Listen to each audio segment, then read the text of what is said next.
idol, good morning. Welcome to my channel. Ayan, nakikita nyo mga idol, yung mama ko. Oh, ang sipag oh. Dinalinisan niya yan atop sa kusina.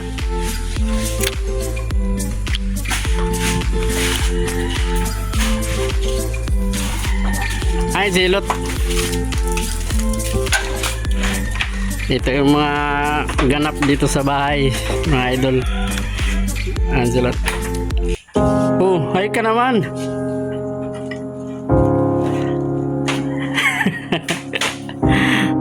Mga idol, oh, nagwawalis yung kapatid ko kahit na may kapansanan yan. Ganyan yung ginagawa niya. Nagwawalis-walis siya. Wala man sinati. Nice. Wala man dumi na kukuha. Sige na, ayusin mo. Sige. Padikalot. Sige, pakadingot sa may ano.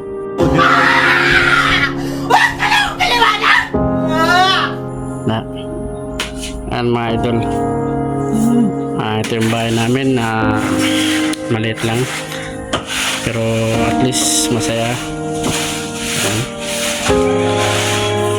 Yan mga idol, oh. Sipag ng kapatid ko na may kapansanan yan mga idol, hindi yan nakakatayo.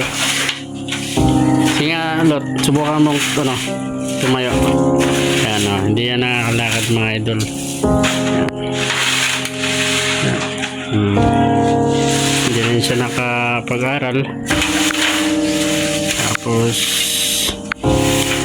hindi siya nakakapaglakad-lakad kung saan niya gusto. Hindi katulad natin na mga normal. Siya hindi. Yun lang, dito lang siya sa bahay, tapos punta-punta siya dito, tapos yan siya, naglalabas siya dyan yung kapatid niya.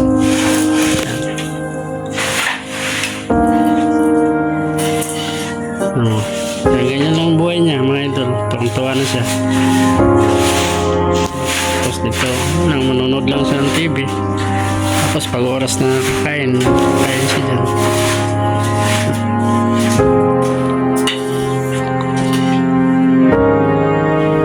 Yan na. Kadi mo na dito.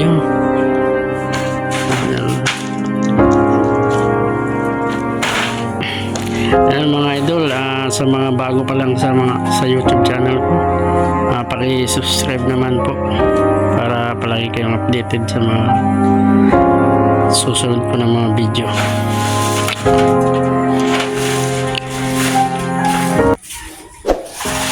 Ayan mama ko, isa niya yung bukong.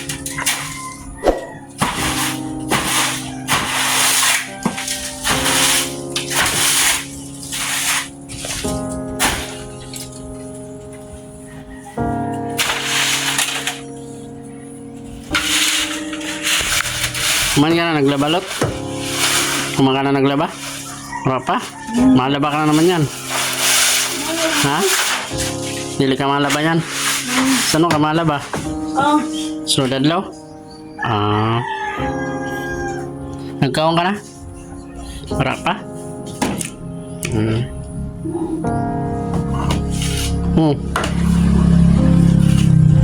Nag-inom ka na kape? Pira na nga edad ni mo yan na, Lot? 35? Yan mga idol, 35 na pala yung kapatid ko.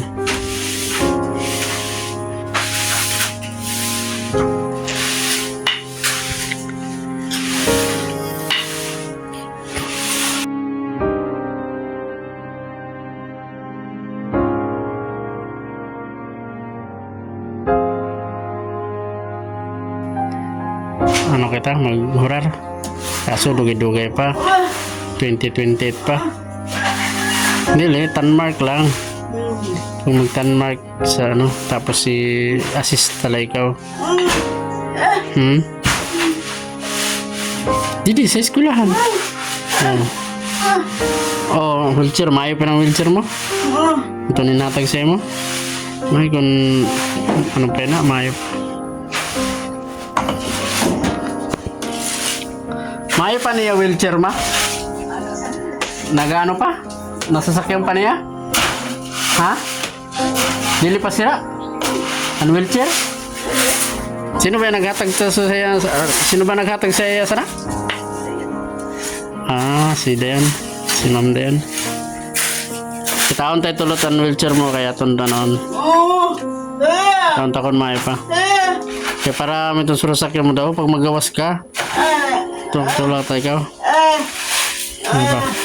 Taon tayo. Hari sa likod. Taon ta kung pwede pa malinis. Tingnan natin yung wheelchair niya kung pwede pa magamit. Mga idol.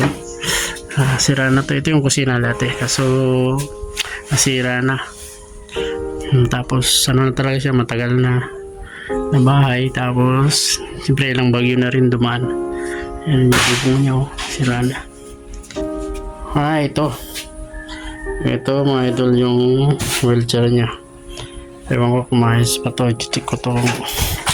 Okay pa yung wheelchair niya para masakyan.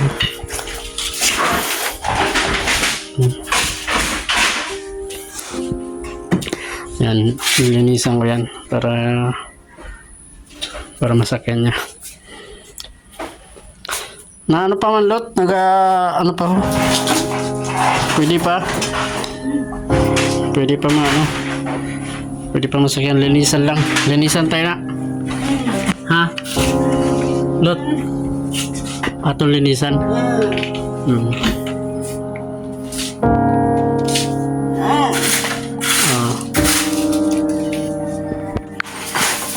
Pero dati lot nagamit mo ito, nasakyan mo? Ha?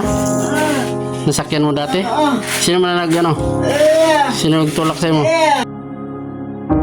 Sino? Mayra? Si Chela? Si Chel. Ang nagtulak sa'yo mo?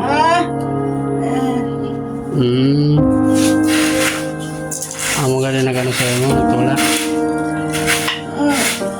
Din ka mo nagkato, din ka man yung tulak na dito sa gawas. Kaya na dito, sa eskwelahan. Dito sa Igbaw. Kato ka dito. Kato sa ano? Sa gawas.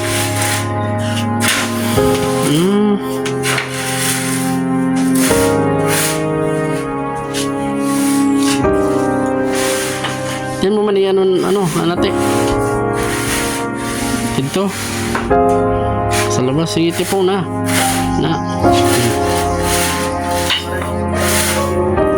Ha? Sino ma? Sinunoy. Ano siya? Tulak siya din man sila nakato, di dama. May lugod. Kanya kay dato linisan niya na lot ito ni mo wheelchair. Ha?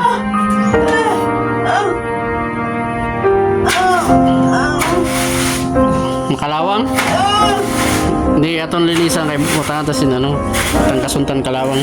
Linisan nato niya.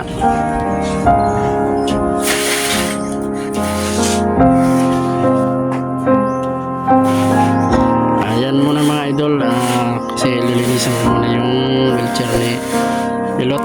Lilinisan ko para may masakyan si Ilot.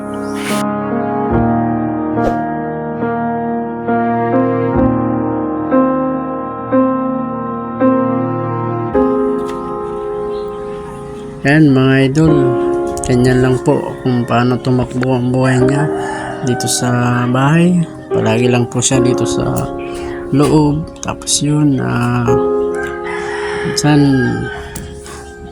siya manonood ng TV. Tapos dyan lang siya sa labas. Tingin-tingin lang siya kasi hindi naman siya nakakapaglakad.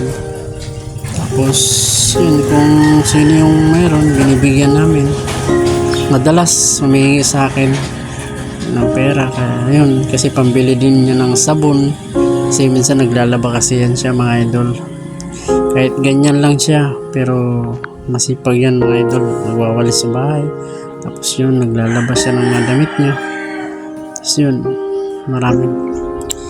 marami rin karanasan na nangyayari sa buhay ng isang tao, pero pasalamat kayo na lang po kami na ganyan siya kaysa naman sa iba na talagang hirap na hirap talaga sa kaya sobrang nagpapasalamat ako sa Panginoong Diyos na hindi niya pinabayaan yung kapatid ko. Kahit ganun pa man ang sitwasyon niya, na hindi siya katulad natin na normal, nagpapasalamat ako sa Panginoon kasi nandyan siya kung ano man yung nararanasan niya. Alam ko, naisip din niya na bakit ganun siya, bakit hindi siya katulad ng ibang tao na nakakapaglakad, napupuntahan yung gusto niya, nakakapag-aral at mayroong mga kaibigan. Para bilang isang kuya, naisip ko na ganun yung mga bagay na yun, na alam ko, ramdam ko kung ano yung pakiramdam na parang ano siya, parang malungkot siya na ganun yung sitwasyon niya. Pero kahit ano pa man yung naranasan niya ngayon, kaya nagpapasalamat ako sa Panginoong Diyos kasi hindi niya pinabayaan yung kapatid ko, ganun din yung mga magulang ko at ang sanlibutan. Maraming salamat po Panginoong Diyos, at lalo na po sa mga nanonood ngayon. Maraming salamat po sa lahat po ng nag-subscribe sa akin.